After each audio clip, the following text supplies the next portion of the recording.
নমস্কার, সকলকে স্বাগত জানিয়ে শুরু করছি আপনাদের প্রিয় অনুষ্ঠান জীবনের আলো।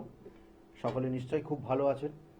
দেখুন, দেবাদিদেব মহাদেব আপনারা বিভিন্ন ক্ষেত্রে দেখেছেন যে তার কতটা, অর্থাৎ সেই পুরাণ তত্ত্ব ঘাটলে পরে আপনারা জানবেন বা জেনেছেন যে কতটা তার মহত্ব রয়েছে। দেবতারা বিভিন্ন ক্ষেত্রে বিভিন্ন সমস্যায় পড়েছে, কিন্তু সেই কৈলাসে মাতা পার্বতী এবং দেবাদিদেব মহাদেবের কাছে তারা তাদের সেই সমস্যা নিয়ে কিন্তু গেছে এবং সেখানে তার সমাধান হয়েছে।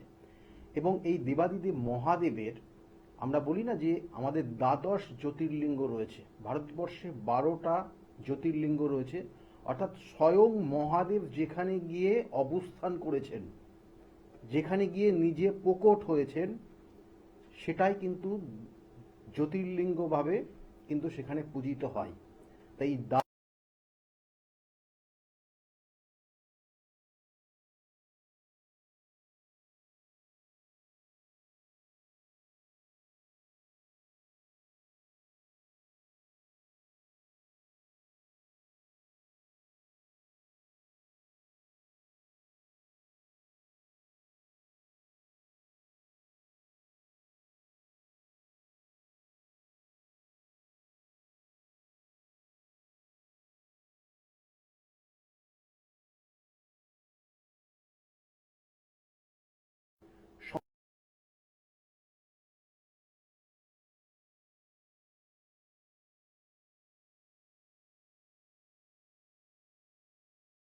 জ্যোতির্লিঙ্গ সেটা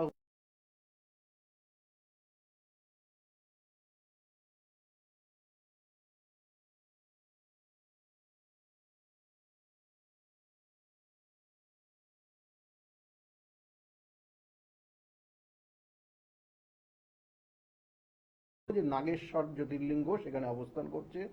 ভীমাশঙ্কর, এটা হচ্ছে মহারাষ্ট্রের পুনেতে অবস্থান করছে। আমি কেন এইগুলো বলছি, আপনাদের ক্ষেত্রে যে রাশি সমস্যা আছে, অর্থাৎ আপনার যে রাশিটা রয়েছে সেই রাশি অনুযায়ী হয়তো আপনি সমস্যায় রয়েছেন, কিন্তু এই জ্যোতির্লিঙ্গ, ওই নির্দিষ্ট জ্যোতির্লিঙ্গ আপনাদের বলবো কোন রাশির কোন জ্যোতির্লিঙ্গ। তার আগে বলি কোথায় কোথায় এই দ্বাদশ জ্যোতির্লিঙ্গ অবস্থান করছে। এবং এই যে ভীমাশঙ্কর বললাম পুনে মহারাষ্ট্রে রয়েছে, এবং এর সঙ্গে সঙ্গে ত্রাম্বকেশ্বর, সেটাও মহারাষ্ট্রের নাসিকে অবস্থান করছে। এই ত্রাম্বকেশ্বর হচ্ছে, কেন এখানে একটু বলে দিই যে এই প্রত্যেকটা জ্যোতির্লিঙ্গর নির্দিষ্ট কিন্তু বৈশিষ্ট্য রয়েছে।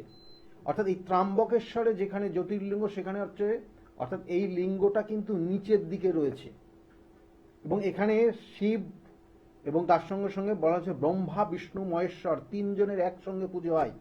তিনটে লিঙ্গ এক জায়গায় অবস্থান করছে, এবং এখানে বহু দোষ কাটানো হয়, যাদের পিতৃদোষ রয়েছে, বিশেষ করে কাল সর্পযোগ এবং অন্যান্য বিভিন্ন দোষ।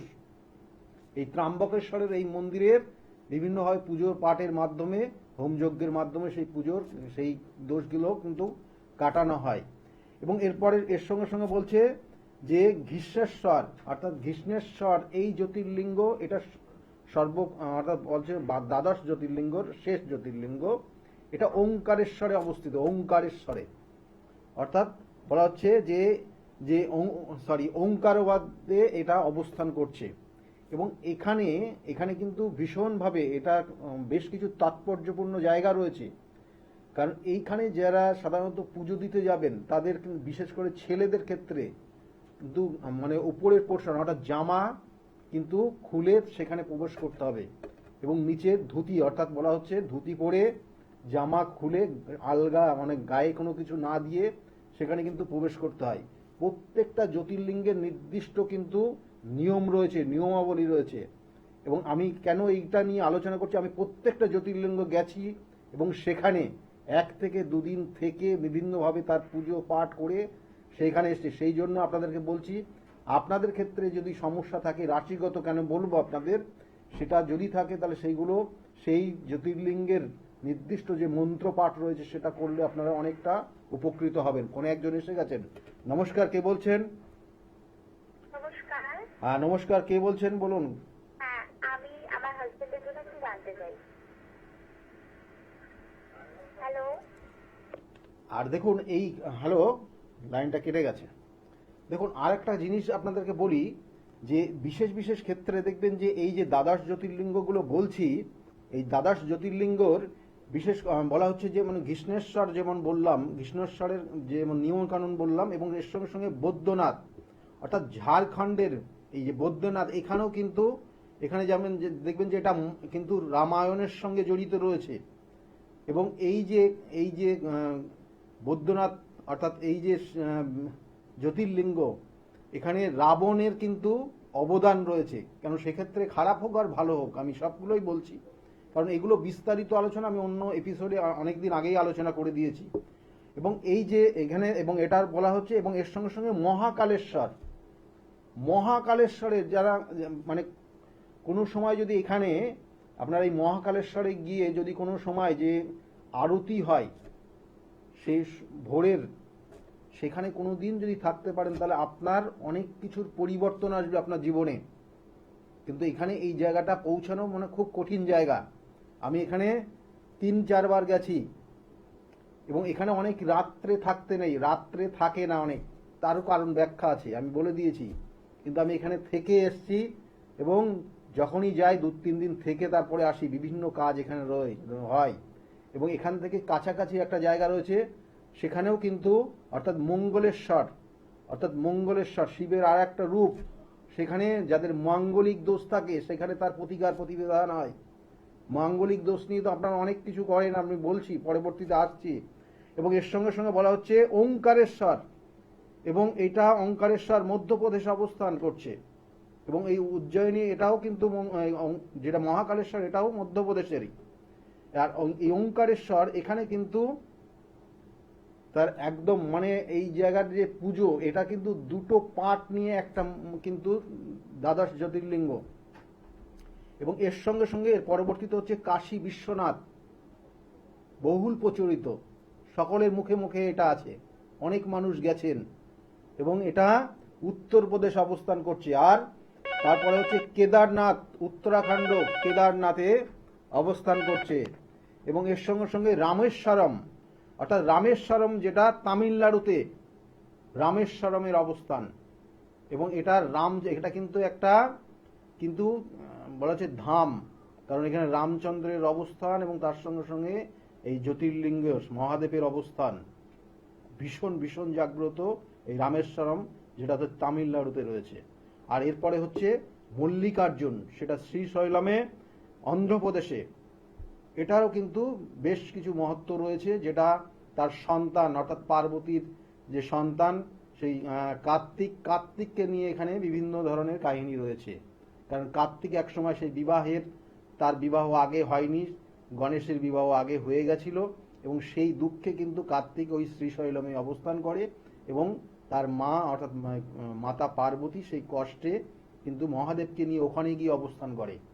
এবং এইগুলোর প্রত্যেকটা, এই যে 12টা জ্যোতির্লিঙ্গ বললাম, প্রত্যেকটা নির্দিষ্ট মহত্ব রয়েছে। আমি কেন বললাম, কারণ স্বয়ং শিব যেখানে গিয়ে প্রকট হয়েছেন, যেখানে গিয়ে অবস্থান করেছেন, এটাই হচ্ছে জ্যোতির্লিঙ্গ, এবং 12টা জ্যোতির্লিঙ্গ। এবং এর সঙ্গে সঙ্গে আরেকটা জ্যোতির্লিঙ্গের কথা অবশ্যই এখানে উল্লেখ করতে হচ্ছে, যে কেদারনাথ। দেখুন কেদারনাথ যারা দর্শন করবেন তার সঙ্গে সঙ্গে পশুপতিনাথ দর্শন করতে হয়, যেটা হচ্ছে নেপালে। এই দুটো দর্শন একসঙ্গে না হলে কিন্তু সম্পূর্ণ হবে না আপনার। এইবার আমি আপনাদেরকে বলবো, এই দ্বাদশ জ্যোতির্লিঙ্গের মধ্যে আপনার রাশি অনুযায়ী কোন জ্যোতির্লিঙ্গটা পড়ছে, তাকে কিভাবে পুজো করবেন। তার আগে একজন ফোনে এসে গেছেন, ওনার সঙ্গে কথা বলে নিয়ে আপনাদেরকে জানাচ্ছি। নমস্কার, কে বলছেন? নমস্কার, আমি শরীর ঘোষ বলছিলাম মেদিনীপুর থেকে। মেদিনীপুর থেকে বলছেন? দিদির ব্যাপারে জানবো। দিদির বিষয়ে বলুন, ডেট অফ বার্থ বলুন। 15/7/95।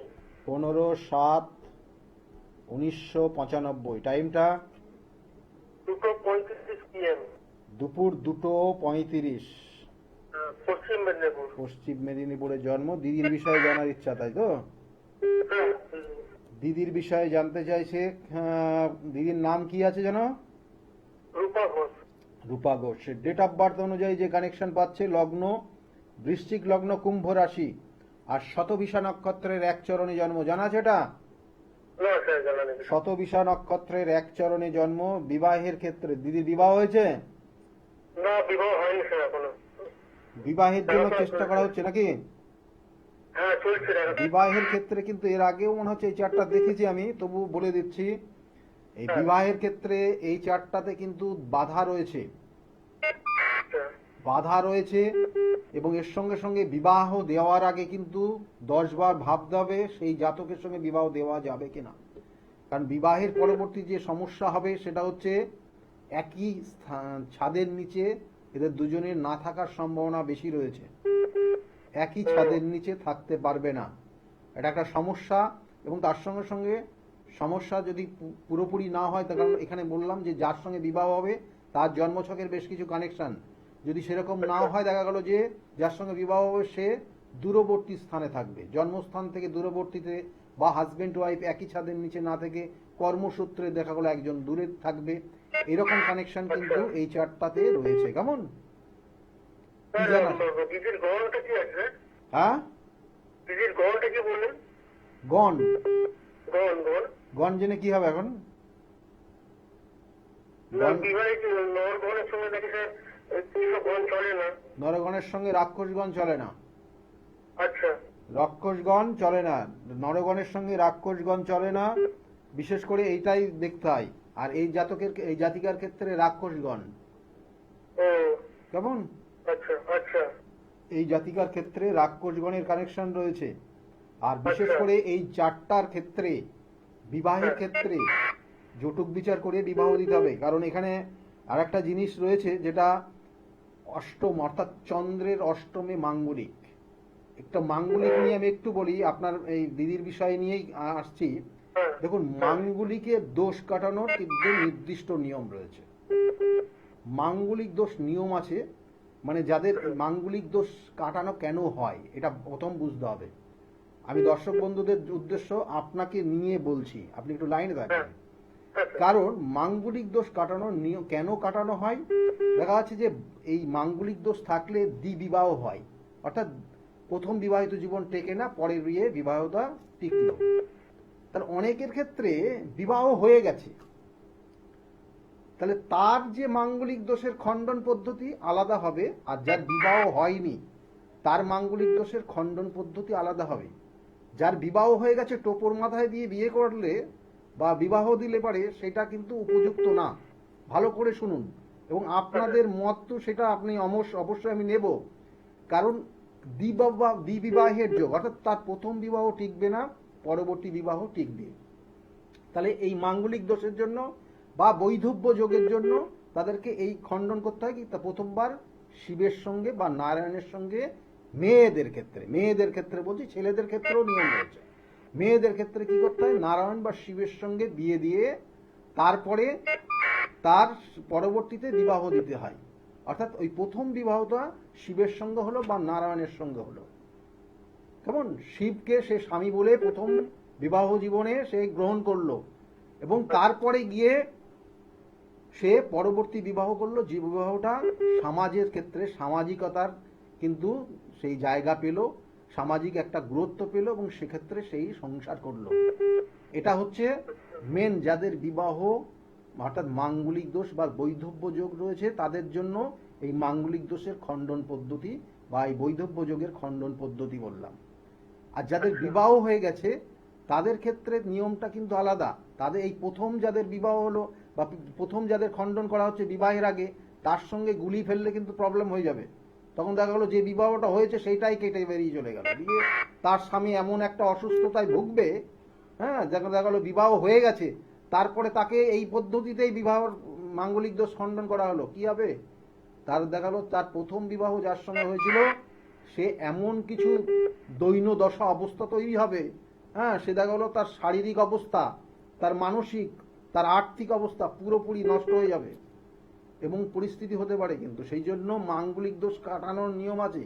টোপর মাথায় দিলে মাঙ্গলিক দোষ খণ্ডন হবে না, সেটা কিন্তু নির্দিষ্ট নিয়মের মধ্যে এবং নির্দিষ্ট ক্রিয়ার মাধ্যমে সঠিকভাবে না করলে সমস্যায় আপনাকে পড়তেই হবে। সেই জন্য এটা মাথায় রাখুন, কারণ আপনাদের এটা আপনারা নিজেরাই বুঝবেন যে একজনের বিবাহ হয়ে গেছে তার মাঙ্গলিক দোষ কিভাবে খণ্ডন করতে হবে, তার পদ্ধতি আলাদা হয়। আর যার হয়নি বিবাহ তার জন্য তার মাঙ্গলিক দোষ খণ্ডনের পদ্ধতি কিন্তু সেরকম হবে, আলাদা আলাদা হবে, একই রকম হবে না, একই তিথিতে হবে না, নক্ষত্রগত কানেকশন এবং অন্যান্য বিভিন্ন জায়গা রয়েছে। যাই হোক, এটা আপনাদেরকে বললাম কারণ আপনার দিদিরও কিন্তু মাঙ্গলিকের একটা প্রভাব রয়েছে, এটা একটু খণ্ডন করিয়ে নেবেন, কেমন? হ্যাঁ স্যার। ভালো থাকবেন, ভালো থাকবেন। দেখুন, আমি বারবার বলি নির্দিষ্ট দোষ, নির্দিষ্ট সমস্যা এগুলো থাকবেই। আপনাকে 100% পাঠিয়ে স্বয়ং ঈশ্বর পাঠায়নি বা আপনি পাবেনও না। তার জন্য আপনাকে ঈশ্বরের শরণাপন্ন হতে হবে। ঈশ্বর আপনাকে অল্প অল্প করে দেবে, সেটাতেই আপনাকে তৃপ্ত থাকতে হবে, না হলে আপনাকে আরো পরিশ্রম করতে হবে, চেষ্টা করতে হবে যাতে ওই জায়গাটায় যাওয়া যায়। এবং এই চেষ্টার মধ্যেই মানুষ থাকে, পরিশ্রমের মধ্যেই মানুষ থাকে, এবং আশা নিয়েই মানুষ বাঁচে। আপনি যতটা পরিশ্রম করবেন সেই অনুযায়ী অবশ্যই ফল পাবেন। কারণ আমাদের কর্মই কিন্তু আমাদের অনেক কিছু পরিবর্তন করে, ভাগ্য পরিবর্তন হয় কর্মের মাধ্যমে, এবং সেই কর্মটা আপনি সঠিক করছেন কিনা সেটা আপনাকে দেখতে হয়। এই জায়গাগুলো কিন্তু রয়েছে এবং শাস্ত্রে এগুলোর বিশেষ করে ব্যাখ্যা রয়েছে। তাই একটা জাতকে বা একটা জাতিকার সঙ্গে দেখা গেল তার বিবাহের যোগই নেই, তার পয়েন্টের যে জ্যোতিষশাস্ত্রের যে কানেকশন 36টা পয়েন্ট রয়েছে, 36টা পয়েন্টে দেখা গেল 12 পয়েন্ট মিলছে, 8 পয়েন্ট মিলছে, তার সঙ্গে বিয়ে দিতেই হবে, এটা সম্ভব না। কারণ সেই বিবাহটা টিকবে না, সে জেনে শুনে কেন ভুল কাজ করবে একটা জাতক। তাই এই জায়গাগুলো গাইড করা হয়, এটা অ্যাকচুয়ালি একটা গাইডেন্স যে আপনার ক্ষেত্রে কোন দিকে গেলে ভালো হবে, কোন দিকে গেলে খারাপ হবে। ফোনে আরেকজন এসছেন, নমস্কার, কে বলছেন? নমস্কার, আমি গার্গীর কথা বলছি। আমি আমার একটু হাজবেন্ড সম্বন্ধে জানতে চাই। কোথা থেকে বলছেন আপনি? আমি গার্গীর কথা বলছি। হাজবেন্ডের নাম কি আমি আছে? আমার স্বামী সম্বন্ধে জানতে চাই। বলছি হাজবেন্ডের নাম কি আছে? Sanjeev Chatterjee. Date of birth বলুন। 23শে জুলাই 1980 সাল। আপনি কি এই প্রথম ফোন করছেন না এর আগে ফোন করেছিলেন? না, এর আগে আমি লাইন পাইনি। আজকে ফোন করেছিলেন একবারও?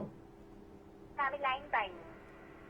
বলুন। 23শে জুলাই 23শে জুলাই 1980 সাল। 1980। আর টাইমটা? দুপুর 2:45। 3:45। 3:45। জন্মস্থান কোথায়? দুপুর 3:45 কলকাতা। কলকাতায় জন্ম। দেখুন, হাজবেন্ডের বিষয়ে আপনি কি কি জানতে চাইছেন আপনি আমাকে বলুন আগে, কারণ আপনার এই জন্মছকটা আমি এর আগের এপিসোডেও আলোচনা করে দিয়েছি। না, আমি এর আগে লাইন পাইনি। ঠিক আছে, আপনি বলুন কি জানতে চাইছেন বলুন। আমি জানতে চাইছি আর্থিকটা নিয়ে একটু উন্নতি আছে কিনা, শরীর স্বাস্থ্য। শরীর স্বাস্থ্যের ক্ষেত্রে যেটা জানতে চাইছেন, শরীর স্বাস্থ্য এখন খুব ভালো যাবে না ওনার। মাঝে মাঝে দেখবেন অলস্যতা তৈরি হবে এবং শরীরে কিছু কিন্তু বিশেষ কিছু রয়েছে, সেটা হচ্ছে চোট আঘাত বা হাড়ে কোনো চোট একটু লাগতে পারে, সেক্ষেত্রে একটু দেখে শুনে চলতে বলবেন, ঠিক আছে? আর এই মুহূর্তে কোনো একটু মানে এটা কোনো মানে কোনো খারাপ উদ্দেশ্য নেবেন না, আমি জাস্ট একটু সতর্ক করছি। পূর্ব পরিচিত কোনো মানুষ ওনাকে কি কোনো রকমের বিপদে ফেলতে পারে, পূর্ব পরিচিত মানুষ, ঠিক আছে? আচ্ছা, হুম। আর কি জানতে চাইছেন? কর্মের জায়গা নাকি অর্থের জায়গা? অর্থের জায়গাটাই যেটা কর্ম করে সেটা মানে অনুযায়ী অর্থটা উনি পান না। হ্যাঁ, না এখন যে জায়গাটা রয়েছে সেটা আপনাকে পরিশ্রম করতে হবে, এখনো পরিশ্রম করতে হবে। এই মুহূর্তে জায়গাটা খুব ভালো নেই। আগামী 2027 সালের মিডিলের পর, অর্থাৎ ওই জুন জুলাই মাসের পর থেকে কিছু শুভত্ব দেখাচ্ছে, কেমন? জুন জুলাইয়ের পর থেকে, ঠিক আছে? ভালো থাকুন। হ্যাঁ, স্যার, হ্যালো হ্যালো, হ্যালো। হ্যাঁ বলুন। হ্যাঁ, আমি বলছি এমনি বিবাহিত জীবনটা চলবে দাদা? বিবাহিত জীবনটা ঠিকঠাক চলবে কি না এটা তো একটা বড় প্রশ্ন। আপনার কত বছর বিবাহ হয়েছে? 12-13 বছর হয়ে গেছে। তো এখন কেমন আছেন আপনারা? না, আমরা চলছি, চলে যাচ্ছি। তাহলে আবার কি আছে, কেমন? এরমই চলবে দাদা না ঠিকঠাক হবে? ঠিকঠাক বলতে এখানে দেখুন, এখানে কিছু কানেকশন, শুধু একটা চার্ট দেখলে হবে না। বৈবাহিক জীবনটা দুটো চার্টের কানেকশন দেখতে হয়, দুটো চার্টের কম্বিনেশনে কখনো কখনো তৃতীয় ব্যক্তির সমস্যা তৈরি আসে। তাহলে সেটা কার দিক থেকে আসছে, কিভাবে কানেকশন আসছে, সেগুলো দেখে সঠিকভাবে পদক্ষেপ নিলে পরে ভালো হবে, কেমন? আর এই জায়গাটা বললাম যেটা কোনো তৃতীয় ব্যক্তি, মানে এখানে কিন্তু তৃতীয় ব্যক্তি ভাবে অন্যভাবে নেবেন না, এখানে কোনো পূর্ব পরিচিত, আবার বলছি পূর্ব পরিচিত কোনো মানুষের যোগাযোগের কানেকশন রয়েছে, সেখান থেকে আপনার হাজবেন্ডকে সাবধানে থাকতে বলবেন, না হলে প্রতারিত হয়ে যাবে। ঠিক আছে, ভালো থাকবেন। প্রতারিত, আচ্ছা। প্রতারিত হয়ে যাবে, প্রতারিত, বুঝতে পারছেন? ব্ল্যাকমেল করতে পারে বা তার কারণে অর্থ ড্যামেজ হয়ে যেতে পারে, প্রচুর অর্থ চলে যেতে পারে, বা এমন কিছু কথাবার্তা বাইরে প্রকাশ্যে নিয়ে আসবে যেটা পরবর্তীতে জীবনযাপন করা খুব কষ্টদায়ক, কঠিন হবে। ঠিক আছে? মানে আমার হাজবেন্ডই নিয়ে আসবে এটা? হ্যাঁ হ্যাঁ হ্যাঁ হ্যাঁ, আচ্ছা। ঠিক আছে। দেখুন এখানে বিশেষ করে কানেকশনগুলো যেগুলো রয়েছে আমি সেইগুলোই বললাম। দেখুন যে বিষয় নিয়ে আজকের আলোচনা ছিল সেইগুলো তো অবশ্যই বলবো, এবং তার সঙ্গে সঙ্গে আপনারা আমার চেম্বারগুলো একটু আপনাদেরকে বলে দিই। প্রত্যেক রবিবারের দিন কাঁচরাপাড়া চেম্বার রয়েছে, প্রত্যেক রবিবার কাঁচরাপাড়া আপনারা চেম্বারে পাবেন। কাঁচরাপাড়া দুপুর 2টোর থেকে 6টা পর্যন্ত চেম্বার। কালকে থাকবো আমি তারাপীঠ মহাশ্মশানে, কালকে চেম্বার আছে সকালের থেকে, আমি ওখানে 11টার থেকে পৌঁছাবো। 11টার থেকে 2টো পর্যন্ত চেম্বার চলবে, এবং তারপরে কিন্তু অন্যান্য বিভিন্ন কাজ, এবং রাত্রে সেখানে কাজ হবে। এবং তার সঙ্গে সঙ্গে প্রত্যেক সোমবারের দিন আপনারা ব্যারাকপুরে চেম্বার পান। ব্যারাকপুরে কিন্তু দুপুরের দিকে থাকি, আর বিকালের দিকে আপনারা কিন্তু শ্রীরামপুরে চেম্বারে পাবেন। আর বুধবার করে আর মঙ্গলবার করে আপনারা কালীঘাটের চেম্বার রয়েছে, আর বুধবার করে আপনারা চেম্বার পান সেখানে কখনো হাওড়া ময়দান, আর না হলে বাইরের চেম্বার যদি থাকে বাইরের, সেগুলো স্কলের দিকে লক্ষ্য রাখুন, ওখানে নির্দিষ্ট করে লেখা আছে, নির্দিষ্ট কি কি আছে না আছে সব স্কলে লেখা আছে আপনাদের। আর তার সঙ্গে সঙ্গে বলবো যে প্রত্যেক বৃহস্পতিবার কৃষ্ণনগরে চেম্বার রয়েছে, শুক্রবারের দিন হাতিবাগানের চেম্বার, প্রত্যেক শুক্রবার 5টা থেকে 8টা পর্যন্ত হাতিবাগানের চেম্বার। আর শনিবার করে যেমন বললাম যে তারাপীঠ কখনো যাই, কখনো বহরমপুর যাই, কখনো কিন্তু আপনারা বর্ধমানে আপনারা চেম্বার পান। এবং এরপরে খুব তাড়াতাড়ি আপনারা চেম্বার, দুটো জায়গায় চেম্বার পাবেন, সেটা হচ্ছে কিন্তু মালদা এবং এর সঙ্গে সঙ্গে দুর্গাপুর। মালদা এবং দুর্গাপুরের চেম্বার খুব তাড়াতাড়ি ওপেন হবে, এবং আপনাদেরকে অবশ্যই জানিয়ে দেওয়া হবে। যারা ওই দিক থেকে অনলাইনে কনসালটেন্সি নিচ্ছেন তাদের জন্য খুব সুখবর এটা। আর কবে যাচ্ছি না যাচ্ছি, কবে থেকে ওপেন হবে, সেগুলো আপনাদেরকে অবশ্যই আগের থেকে কিন্তু ইনফর্ম করবো। আর তারপরে তার সঙ্গে সঙ্গে যে আগামী 19 তারিখে বকুল অমাবস্যা, খুব জাগ্রত অমাবস্যা, বছরের শেষ এবং এই পৌষ মাসের অমাবস্যা, এবং সেক্ষেত্রে বিভিন্ন ক্ষেত্রে বিভিন্ন ধরনের সমস্যার তার প্রতিকার প্রতিবিধান হয়। বিশেষ করে কেরিয়ার, বিবাহিত জীবন, বৈবাহিক বিবাহের ক্ষেত্রে বাধা এবং কেরিয়ারের ক্ষেত্রে বাধা, এবং অন্যান্য অনেক কিছু, সন্তানের ক্ষেত্রে সমস্যা, সন্তান হচ্ছে না, এই জায়গাগুলো কিন্তু তার নির্দিষ্ট প্রতিকার প্রতিবিধানের একটা নির্দিষ্ট তিথি রয়েছে, এবং এইটা কন্টিনিউ চলছে। এবং এটা বিশেষ করে অমাবস্যার তিথি যেহেতু পৌষ মাসের, সেটার জন্য তার একটা গুরুত্ব অবশ্যই বহন করে। আচ্ছা, ফোনে আরেকজন এসে গেছেন। নমস্কার, কে বলছেন? নমস্কার, নমস্কার, কে বলছেন? হ্যাঁ, হ্যাঁ বলুন, কে বলছেন? আমি বলছিলাম আমার ছেলের ব্যাপার নিয়ে একটু জানবো। ছেলের কোথা থেকে বলছেন আপনি? আমি হাওড়া থেকে বলছি। হাওড়ার থেকে বলছেন। ছেলের নাম বলবেন? Suman Naskar. Shovan? Suman Naskar. Suman Naskar. Date of birth বলুন। হ্যাঁ, ডেট অফ বার্থ 5ই জানুয়ারি 2002। 5 জানুয়ারি 2002। আর টাইম কটা? 10টা 15 থেকে 10:30টার মধ্যে। 10টা 15 বললেন? হ্যাঁ, সকাল। সকাল 10টা 15 থেকে 10:30টার মধ্যে জন্ম হয়েছে। আর জন্মস্থান কলকাতা বললেন, তাই তো? হ্যাঁ, দেখুন ছেলের ক্ষেত্রে যে কানেকশনগুলো পাচ্ছে, লগ্ন, ছেলের লগ্ন হচ্ছে মীন লগ্ন, কন্যা রাশি, হ্যাঁ, এবং এই কন্যা রাশির উত্তর ফাল্গুনী নক্ষত্র খুব পাওয়ারফুল নক্ষত্র। এই নক্ষত্রের 4র্থ চরণে জন্ম হয়েছে, কেমন? এবং এই চারটাতে কিন্তু গুরুজন যারা আছে না, গুরুজনদের সঙ্গে একটু মতের বিরোধ হবে ওর, কেমন? আর মাঝে মধ্যে দেখবেন খুব রেগে যাবে, কেমন? আচ্ছা। এই মুহূর্তে ওর ক্যারিয়ার নিয়ে তুই জানতে চাইছিস? হ্যাঁ হ্যাঁ নিশ্চয় বলবো। কেরিয়ারের জায়গায় এখন কি নিয়ে পড়াশোনা করেছে? 1 2 3 4 টেকনিক্যাল লাইনে কিছু পড়াশোনা করেছে? হ্যাঁ, ছেলে কথা বলছে, দিচ্ছি। হ্যাঁ দিন। ও সিভিল নিয়ে পড়েছে। সিভিল নিয়ে পড়েছে। দিন, ছেলেকে দিন। শোন, ও ছেলে ও করে চলে গেছে। না এগুলো ও খুব একটা মানে না, কেমন? আমি বলি শুনুন, এর ক্ষেত্রে এই আমি যেমন বললাম না, গুরুজন যারা আছে তাদের সঙ্গে মতের বিরোধ আছে ওর, কেমন?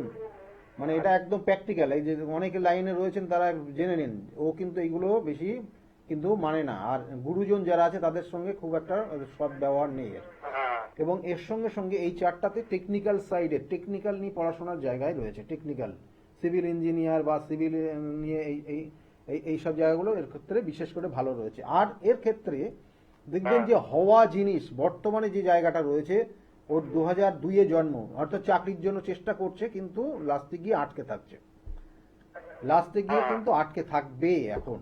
কেমন ওর জন্ম ছকের যে কানেকশন পাচ্ছে, ওর দশা চলছে রাহুর মহাদশা আর শনির অন্তর্দশা চলছে। এই রাহু এবং শনির অন্তর্দশা, শনি হচ্ছে একাদশপতি, এই দ্বাদশপতি এবং দশমপতি, এই একাদশপতি, এই দ্বাদশ সরি এখানে শনি হচ্ছে ওর জন্মছকের দ্বাদশপতি এবং একাদশপতি, সে অবস্থান করছে জন্মছকের, ও থার্ড হাউসে কানেকশন রয়েছে, যোগাযোগগুলো দিচ্ছে আলটিমেটলি, কিন্তু সাকসেসের জায়গায় গিয়ে কিন্তু লাস্টে গিয়ে আটকে রাখছে। স্যার কত পূজা পাঠ করে কিন্তু হ্যাঁ, ও একটু মায়ের পূজা পাঠ করে, কি করে? বাড়িতে পূজা পাঠ করে ও একটু। হ্যাঁ, পুজো পাঠ করতে পারে, কিন্তু ওর আলাদা যে কেরিয়ার লাইনটা রয়েছে সেটার ক্ষেত্রে কিন্তু ওর বাধা তৈরি হয়ে আছে। পুজো পাঠ ওর জায়গা রয়েছে, ওর যে কানেকশন রয়েছে সেখানে পুজো পাঠ করতে পারে, কিন্তু সেখানে সেটা নিয়ে কোনো দ্বিমত নেই। ওর শনির, তার সঙ্গে সঙ্গে শনির অন্তর্দশা চলছে, অন্তর্দশা শনির অন্তর্দশা, এরা পুজো পাঠের মধ্যে বিশেষ করে বেশি যুক্ত থাকবে। এবং তার সঙ্গে সঙ্গে জন্মছকের একাদশে কেতুর অবস্থান রয়েছে, কেমন, হ্যাঁ, এইসব গুপ্ত ক্রিয়া এইসবগুলোর দিকে ওর আস্তে আস্তে টানবে। কিন্তু ঘটনা হচ্ছে যেটা ওর ক্ষেত্রে কর্মক্ষেত্র নিয়ে সমস্যা আছে। এবং দ্বিতীয়ত চতুর্থ ক্ষেত্র, মায়ের সঙ্গেও দেখবেন মাঝে মধ্যে বিবাদ আসে, মায়ের সঙ্গে, হ্যাঁ, মায়ের সঙ্গে সমস্যা, এবং বাবার সঙ্গেও কিন্তু সমস্যা, যেটা বলা হয় গুরুজন স্থানীয় জায়গা থেকে সমস্যা। এইগুলো প্রতিকার প্রতিবিধান করাবেন, কেমন, এইগুলোর প্রতিকার প্রতিবিধান করবেন, কেমন, প্রতিকার প্রতিবিধান করবেন, কেমন। আর আর আপনাকে বলছি একটা জিনিস মাথায় রাখুন, আপনার ক্ষেত্রে আপনাদের কিন্তু জ্ঞাতি শত্রু রয়েছে এক, আর দ্বিতীয়ত হচ্ছে আপনার দেখবেন চোখ কান নাক গলা নিয়ে মাঝে মাঝে সমস্যায় পড়বেন আপনি, ঠিক আছে, চোখ কান নাক গলা এরকম সমস্যা দেখছেন এখন? হ্যাঁ, বাস্তুর প্রবলেম আমি বলছি না, বাস্তুর প্রবলেম আছে সেটা দেখেছি, কিন্তু আপনার কি চোখ কান নাক গলা নিয়ে কোনো সমস্যায় ভোগেন আপনি, বা আগামী দিনে এটা রয়েছে এখনো 27 সাল পর্যন্ত, সেই সময়টা একটু সতর্ক থাকবেন, সমস্যা আসলে ডাক্তার দেখাবেন, কেমন। হ্যাঁ, হ্যাঁ হ্যাঁ হ্যাঁ, ঠিক, যাই হোক ট্রিটমেন্ট থাকবেন, ঠিক আছে, ভালো থাকুন, ভালো থাকুন। এখানে ছেলের যেগুলো রয়েছে সেটা হচ্ছে গুরুচণ্ডাল দোষ, আর ওর দশম ভাবে কিন্তু দারিদ্র দোষ, এই দুটো দোষের প্রতিকার করাবেন, কেমন। এই দুটো দোষের জন্য ও গুরুস্থানীয় মানুষের সঙ্গে মতবিরোধ হয় এবং কোনো কোনো সময় অবাধ্য হয়ে যায়, আর তার সঙ্গে সঙ্গে কর্মের জায়গাটা সফলতা পাচ্ছে না, কেমন, প্রতিকার করে নেবেন, ভালো থাকুন। দেখুন এখানে যে জায়গাগুলো রয়েছে সেগুলোই বললাম। আপনাদেরকে যেটা বলবো যে মেষ রাশির যারা জাতক জাতিকারা রয়েছেন কি করবেন, কোন দ্বাদশ জ্যোতির্লিঙ্গর কোন জ্যোতির্লিঙ্গকে আপনি শ্রদ্ধা ভক্তি, আমি সব জ্যোতির্লিঙ্গ যদি আপনি পারেন অবশ্যই করবেন, কিন্তু যদি সম্ভব না হয় তাহলে ওই নির্দিষ্ট জ্যোতির্লিঙ্গটা আপনার জন্য কিন্তু খুব খুব পাওয়ারফুল কাজ করবে। অর্থাৎ যারা মেষ রাশির জাতক জাতিকা তারা রামেশ্বরমের, অর্থাৎ রামেশ্বরম এর পুজো পাঠ করলে, তার মন্ত্র পাঠ করলে আপনার ক্ষেত্রে শুভত্ব জায়গা তৈরি হবে। এবং তারা যারা বৃষ রাশির যারা জাতক জাতিকারা তারা সোমনাথ, অর্থাৎ দ্বাদশ জ্যোতির্লিঙ্গর প্রথম জ্যোতির্লিঙ্গ সোমনাথের যদি, অর্থাৎ তার যদি পুজো পাঠ করেন সোমনাথজির, এবং সেক্ষেত্রে আপনি কিন্তু অনেক আপনার ক্ষেত্রে উন্নতি হবে, আপনার অনেক বাধা বিপত্তি কেটে যাবে। এরপরে হচ্ছে মিথুন রাশির যারা জাতক জাতিকারা রয়েছেন, মিথুন রাশির জাতক জাতিকার তারা নাগেশ্বরমের পুজো করবেন। নাগেশ্বরম যেটা হচ্ছে দ্বারকা থেকে 12 কিলোমিটার দূরে নাগেশ্বরমে, সেখানে এই নাগেশ্বরমে বলা হচ্ছে পুজো পাঠ করলে পূর্বজন্মের অনেক দোষ, পূর্বজন্মের অনেক পাপ খণ্ডন হয়, বিষ গ্রহণ করে নেয় এই নাগেশ্বরমের সেখানে পুজো করলে। আপনার মধ্যে যে অভিশাপ রয়েছে সেই অভিশাপ সে কিন্তু হরণ করে নেয়। এবং এই নাগেশ্বরম যারা মিথুন রাশির জাতক জাতিকারা রয়েছেন তারা এই নাগেশ্বর মন্দিরে পুজো করবেন, তাতে আপনার উন্নতি হবে। ফোনে আর একজন এসছেন, তারপর বাকিটা বলছি। নমস্কার, কে বলছেন?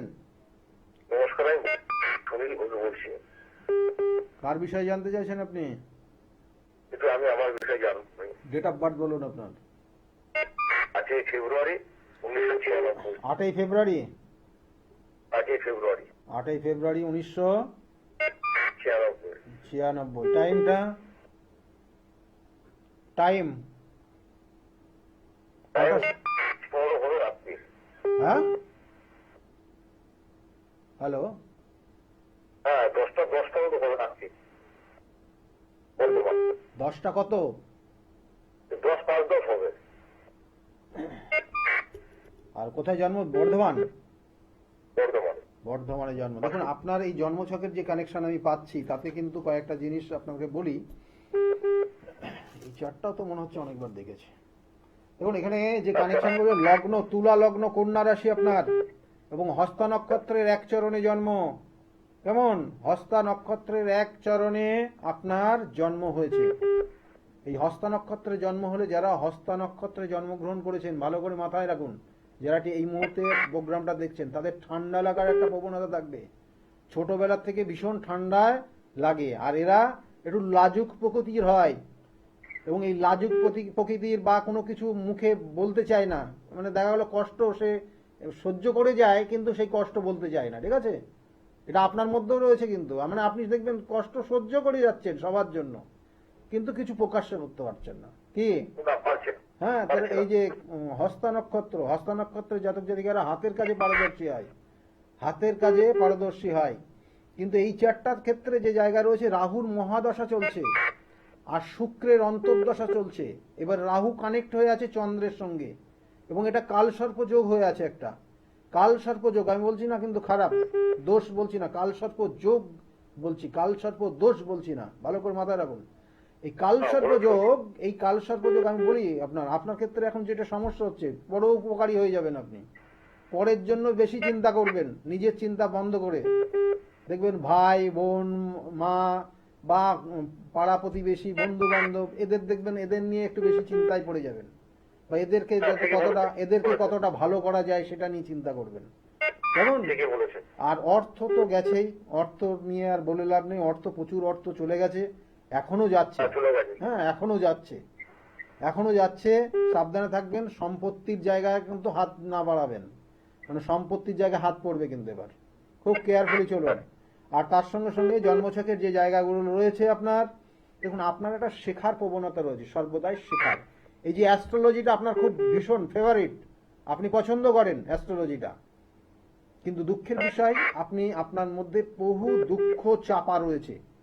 কেন আমি এটা বললাম? আমি অন্য কোনো কানেকশন না, এখানে জন্মছকের লগ্নের সাপেক্ষে ও জন্মছকের ষষ্ঠ ভাবে কেতু শুক্রযুক্ত হয়ে আছে, আর তার সঙ্গে সঙ্গে এখানে লগ্নের সাপেক্ষে পঞ্চম ভাবে শনি, এবং তার সঙ্গে সঙ্গে মঙ্গলের কানেকশন রয়েছে। পঞ্চম থেকে আমাদের কিন্তু মনের, অর্থাৎ আমাদের যে হৃদয়ের যে জায়গা দেখায়, তাহলে সেই জায়গায় দুঃখ কষ্ট জমে রয়েছে। কেন বললাম? কারণ ওখানে শনি মঙ্গলের বিষযোগ হয়ে আছে। ঠিক আছে? যাকে আপন করে নিতে গেছেন সে আপনার থেকে সরে গেছে। সে হয়তো জীবিতও নেই বা অজীবিত, মানে সে হয়তো জীবিত থাকলেও সে আপনার থেকে অনেক দূরে সরে যাবে, বা যাকে আপন করবেন সে হয়তো এমনকি মৃত্যুবরণ পর্যন্ত তার হতে পারে। এই জিনিসগুলোই রয়েছে আপনার জন্মছকের কানেকশন। কেমন? এবং এর সঙ্গে এবার আপনি কি জানতে চাইছেন? অনেক কিছু বলে দিয়েছি, বলুন এবার আপনি কি জানতে চাইছেন? বিবাহের যোগ আগে আপনার, দেখুন আপনার তো 5, 3, 7 বিবাহের যোগ রয়েছে। কেমন? বিবাহের যোগ রয়েছে, চেষ্টা করুন। সরি, বিবাহের যোগ রয়েছে, কারণ এখানে কয়েকটা জিনিস রয়েছে। আপনার বিবাহিত জীবনে কিন্তু সমস্যাও আছে, বিবাহিত জীবনে সমস্যা আছে। অবশ্যই যৌতুক বিচার করে তারপরে বিবাহ করবেন, কেমন? না হলে কিন্তু সমস্যায় জড়িয়ে যাবেন আপনি। সমস্যা, কারণ প্রথম বিবাহিত জীবনে আপনার ক্ষেত্রে খুব কঠিন সমস্যার একটা ইঙ্গিত রয়েছে, আর পরবর্তী বিবাহিত জীবন আপনার ভালো আছে, এইটুকু আপনাকে বলতে পারি। এবার আপনি বলুন কি অবস্থা আছে আপনার? নতুন জীবনটা ওকে ঠিকই বলেছেন, বলছি 2026-এ আমার বিয়েটা হবে সে। 26-এ বিবাহ হবে?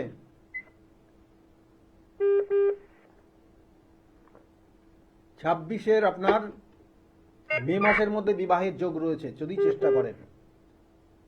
ঠিক আছে? আচ্ছা আচ্ছা। 26 সালের মে মাসের মধ্যে বিবাহের যোগ রয়েছে। ভালো থাকুন, ঠিক আছে? একটু দোষগুলো কাটিয়ে নেবেন, না হলে সমস্যা আছে কিন্তু আপনার বৈবাহিক জীবন। হ্যাঁ হ্যাঁ। ভালো থাকুন। দেখুন, যে বিষয় নিয়ে আজকে আলোচনা করছিলাম, যে মিথুন রাশির যারা জাতক জাতিকা রয়েছে, মিথুন রাশিদের সঙ্গে কিন্তু নাগেশ্বরমের, আমি আর ডিটেলস বলছি না কারণ সময় খুব কম। কর্কট রাশির যারা জাতক জাতিকা রয়েছে তারা ওমকারেশ্বর, মধ্যপ্রদেশের ওমকারেশ্বরের আপনি যদি আরাধনা করেন, পুজো পাঠ করেন, তাহলে কিন্তু আপনার ক্ষেত্রে শুভত্ব হবে। সিংহ রাশির যারা জাতক জাতিকা রয়েছেন তারা দেওঘরের এই বৈদ্যনাথ ধামে গিয়ে সেখানে যদি পুজো পাঠ করেন, বা আপনি আপনার বাড়িতেও যদি তার নির্দিষ্ট যে মন্ত্র রয়েছে সেই মন্ত্র পাঠ করেন, তাতে আপনার শুভ হবে। কন্যা রাশির যারা জাতক জাতিকা রয়েছেন, এই যে যিনি ফোন করেছিলেন মল্লিকার্জুনের যদি, অর্থাৎ মল্লিকার্জুনের সেখানে গিয়েও, শ্রীশৈলামের সেখানে গিয়ে যদি আপনি পুজো পাঠ করতে পারেন, বা তার যদি সেখানে আপনি সেই শিবলিঙ্গ নিয়ে এসে আপনি বাড়িতে পুজো পাঠ করলেও আপনার ক্ষেত্রে শুভত্ব তৈরি হবে। তুলা রাশির যারা জাতক জাতিকা রয়েছেন, তুলা রাশি, মহাকাল, সেই মহাকালেশ্বরের পুজো করলে আপনি আপনার জীবনের অনেক দুঃখ কষ্ট সেখান থেকে বেরিয়ে আসতে পারবেন। আপনার জীবনের একটা স্থায়িত্ব জায়গা তৈরি হবে। মহাকালেশ্বরের যেটা ভীষণ ভীষণ জাগ্রত, এবং এখানে ভস্ম আরতি যেটা মর্নিংয়ে হয়, এবং সেটা খুব কপালে থাকলেই আপনি পাবেন। এটা কিন্তু খুব গুরুত্বপূর্ণ, এখানে আমি অনেকবার গেছি। এবং এর সঙ্গে সঙ্গে হচ্ছে বৃশ্চিক রাশির যারা জাতক জাতিকা রয়েছে তারা ঘৃষ্ণেশ্বরের পুজো পাঠ করতে পারেন, তাহলে সেখানে আপনার ক্ষেত্রে শুভত্ব দেবে। এবং যারা ধনু রাশির জাতক জাতিকা রয়েছেন তারা কাশী বিশ্বনাথজির সেখানে পুজো পাঠ করতে পারেন, বা সেখান থেকে শিবলিঙ্গ নিয়ে এসে বাড়িতে পুজো করতে পারেন, তাতে আপনার ভালো হবে। মকর রাশির যারা জাতক জাতিকা রয়েছেন তারা ভীমাশঙ্করের পুজো পাঠ করলে আপনার ক্ষেত্রে শুভত্ব হবে। কুম্ভ রাশির যারা জাতক জাতিকা রয়েছেন তারা কেদারনাথজির পুজো করলে, তার পুজো পাঠ করলে, বা তার সেখান থেকে শিবলিঙ্গ নিয়ে এসে বাড়িতে যদি পুজো পাঠ করেন, উন্নতি হবে। মীন রাশির যারা জাতক জাতিকা রয়েছেন তারা হচ্ছে নাসিকের ত্র্যম্বকেশ্বরের পুজো পাঠ করবেন। এখানে আমি বহুবার গেছি, সেখানে যেমন বললাম যে এই ত্র্যম্বকেশ্বরের পুজো পাঠ করলে আপনার ক্ষেত্রে ভালো হবে। এই দ্বাদশ জ্যোতির্লিঙ্গের সঙ্গে দ্বাদশ রাশির কানেকশন রয়েছে, কারণ এই জায়গাগুলো সত্যি করে তার নির্দিষ্ট করণ ক্রিয়া রয়েছে। আমি বারবার বলি যে কার ক্ষেত্রে কার কি সমস্যা রয়েছে, সেই সমস্যার পরিপ্রেক্ষিতে তার নির্দিষ্ট কানেকশন। কারণ আমি বারবার বলি যে এইটাই যে তিথি নক্ষত্র গুরুত্ব রয়েছে। আমরা দেখবেন তিথি নক্ষত্র অনেক সময় যে তিথি নক্ষত্র। হ্যাঁ নমস্কার, কে বলছেন? হ্যাঁ নমস্কার। একদম সময় নেই, তাড়াতাড়ি বলুন, কার বিষয়ে জানতে চাইছেন আপনি? নিজের বিষয়ে ডেট অফ বার্থ বলবেন। 16/11/2005। টাইমটা দুপুর 12টা। দুপুর 12টা। আর জন্মস্থান কোথায়? মালদা জেলা। আপনাকে একটা জিনিসই বলবো, মালদাতে আপনারা খুব তাড়াতাড়ি পাচ্ছেন। আপনার একটা জিনিস আপনার এখানে যেটা রয়েছে, মকর লগ্ন, বৃষ রাশি, কৃত্তিকা নক্ষত্রের আপনার জন্ম হয়েছে। বর্তমানে আপনি আর্থিক জায়গায় ভীষণ ভেঙে পড়েছেন। আর্থিক জায়গাটা আপনার খুবই খুবই কঠিন জায়গা, আর মানসিক একটা সমস্যা তৈরি হচ্ছে। খুব নিকট আত্মীয় থেকে একটা ভুল বোঝাবুঝির জায়গা চলছে আপনার যে দশা অন্তর্দশা সেটাই রয়েছে। সময় একদম নেই, পরে আবার ফোন করে জেনে নেবেন। ঠিক আছে, ভালো থাকুন। আর দেখুন, বারবার বলি যে প্রতিকার প্রতিবিধান এবং সঠিক গাইডলাইন জীবনকে পরিবর্তন করতে পারে। সেই জন্য আমি বারবার সেটা করে দেখিয়েছি। সেই জন্য আবার বলছি যে সঠিক প্রতিকার রয়েছে, সঠিক প্রতিবিধান রয়েছে, সঠিকভাবে করুন, মেনে চলুন। কারণ আপনাদের নিজের জ্ঞান বুদ্ধিটাকে একটু কাজে লাগান। হ্যাঁ, যে যা বলছে সেটা করবেন না, সঠিকভাবে নির্দিষ্ট দিশায় নির্দিষ্ট ওয়েতে চলুন, আপনাদের ক্ষেত্রে অবশ্যই ভালো হবে। সকলে ভালো থাকবেন। আগামী দিনগুলো প্রত্যেকের খুব শুভ হোক, এই শুভ কামনা রইল। নমস্কার।